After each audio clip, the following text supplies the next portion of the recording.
نبی صلی اللہ علیہ وسلم نے فرمایا جو اللہ کی دعوت پہ لبیک کہتے ہیں، پہلی صف میں آ کے نماز پڑھتے ہیں، کل قیامت کے دن جب اللہ کا دربار لگے گا وہ بھی کہاں ہوں گے؟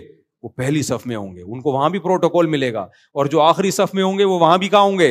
وہ چپلوں میں بیٹھے ہوئے ہوں گے. اور جو آتے ہی نہیں ہوں گے وہ دربار میں بیٹھنے کی ان کو اجازت ہی نہیں ہوگی. سورہ معارج میں اللہ نے کیا فرمایا؟ سورہ قلم میں فرمایا کہ یوم یکشف عن ساق ویدعون الی السجود، قیامت کے دن اللہ اپنی تجلی کو ظاہر کریں گے تو لوگ جب اللہ کو کی زیارت کریں گے نا تو اہل ایمان سجدے میں گر جائیں گے. اس سجدے میں ان کو اتنی لذت ہوگی، اس سے پہلے کبھی کسی چیز میں ان کو ایسی لذت محسوس نہیں ہوگی. اتنی لذت ہوگی اللہ کے کو جب زیارت ہوگی نا تو سجدے میں. تو اللہ نے فرمایا کچھ لوگ ایسے ہوں گے جن کی کمر تختے کی کر دی جائے گی. اس وقت وہ سجدہ کرنا بھی چاہیں گے، ان سے سجدہ نہیں ہوگا.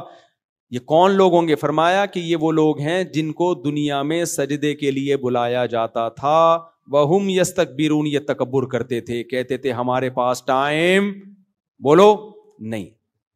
کہتے تھے یہ تو مولویوں کا کام ہے جو فارغ ہیں، یہ تو فضول لوگوں کا کام ہے، جو بالکل فارغ لوگوں کا کام ہے. ہم تو بھائی بیزی لوگ ہیں، ہم یہ تھوڑی کہ 5 ٹائم اٹھک بیٹھک کرتے رہے مسجدوں میں جا کے.